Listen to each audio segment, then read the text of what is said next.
A few months ago, I came to a stark realization. I had lost my mind. I don't mean it in the traditional sense, like a breakdown. It's more like the mind I had once known, the framework I'd built my life upon, had fallen apart. And it left me in a place I wasn't sure I could rebuild from. My life has drastically changed since then, but let me backtrack. In 2019, I began the painful process of deconstructing my Mormon beliefs and upbringing. For me, this was about unraveling the dogma that had shaped my entire existence. I had to retrain my brain, rewiring years of programming around fear, shame, and the suffocating hive mentality that comes with enmeshment in any high-control religion. As the years went on, this process didn't stop with just my faith. It spilled over into every system I had ever been a part of. I started questioning everything: the government, society's structures, how we consume, what we value.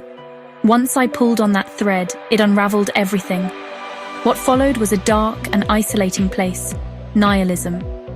The emptiness that comes when you realize nothing in life feels meaningful anymore, because every belief, every societal expectation, every system you once trusted begins to crumble.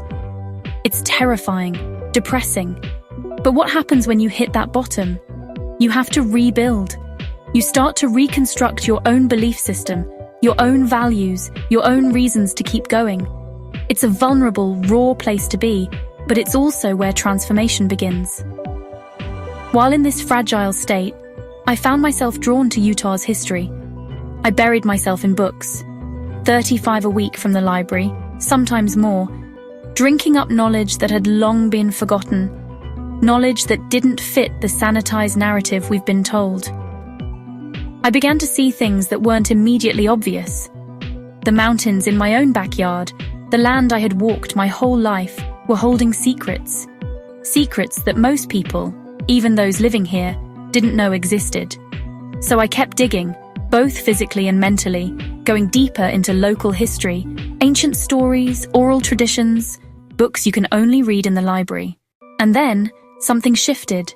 I began to feel connected to the land in ways I can't fully explain. I started feeling energy from the rocks. As I hiked the mountains and walked ancient trails, I began receiving information. Not from books, but from the earth itself.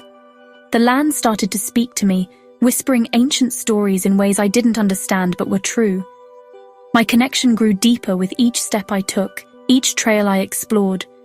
I felt guided by the ancestors who had once inhabited this land, by the spirits of those who had lived and died here, by the very soil beneath my feet.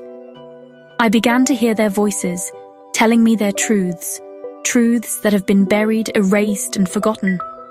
But this connection came with a price. I fell down a rabbit hole of scarcity and urgency, a deep dive into the loss of our collective history. The more I learned, the more I felt the overwhelming weight of what we stand to lose. I began to see the industry encroaching on sacred ground, the greedy developers erasing our historic buildings, wiping away character, craftsmanship, and stories that should have been preserved. It was a quiet violence, filling land with sterile, empty office buildings instead of honoring the people who once lived there, instead of respecting the resources the earth so generously provided. It consumed me.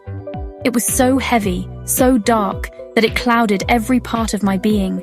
The paranoia, the weight loss, the inability to separate reality from possibility, I was drowning in it. I had to step back. I had to make the decision to pull out of this fight, to let go of the impossible weight of saving the world or even this piece of land. I had to refocus on what I could control, my family, my immediate reality. But the mountains still call to me. I've learned to compartmentalize, to heal through various means, but I won't forget. I won't lose my voice. For now, it's a quiet whisper, a prayer to the earth and the ancestors. When the time is right, my voice will roar. But until then, I hold space for the truth I carry inside me. And I challenge you, speak to the earth, speak to the mountains, to the plants, to the animals. Ask for enlightenment, ask for truth. It will be revealed to you if your heart is pure and your intent is good. The communication is there, waiting for you to listen. But remember, don't lose yourself in it. Don't fall into a scarcity mindset that will risk your mental health. Set your intentions and keep your priorities clear. Let the wisdom of nature fill your soul, and you'll find yourself in a place of curiosity, wisdom, and a deep understanding of what needs to be preserved, honored, and shared. This journey is not just mine. It's for all of us who are willing to listen. And when we do, we can carry the truths of the earth forward, honoring those who came before us and protecting what remains for the future. True enlightenment does not come from the doctrines of old, nor from the comforting structures we've been taught to rely on. It is not found in the rituals handed down to us, the prayers recited from books, or the lessons dictated by men who claim to know the truth. These paths, though they may have guided many, were not your path. The truth you seek does not lie in what you've been told is right or sacred by others. It lies within you, waiting to be uncovered by your own experiences and understanding of the world. Break free from the conventional. Step beyond the borders of what you've always known and ask for answers in a new way. This journey, this quest for understanding, is not about memorizing texts or following the steps laid out by others. It is about forging your own connection with the universe, with the source that lives inside of you. Don't mistake my words for permission to simply adjust your beliefs within the confines of the old structures. This is not about tweaking your old ways to fit a new narrative. This is about shedding the labels, discarding the prescribed paths, and creating your own journey, one that is free, unbound, and uniquely yours. You are the source. You have always been the source. All matter, all energy, every ounce of life is connected to the infinite source, and it is in you that the truth will emerge. This is your truth, unwritten, unbound by any man's hands, free from the prison of belief systems built on the words of another. Walk your own path. Choose your own understanding. No one can tell you what's real. Only you can see it. Only you can feel it. Create your own truth, and in doing so, be free.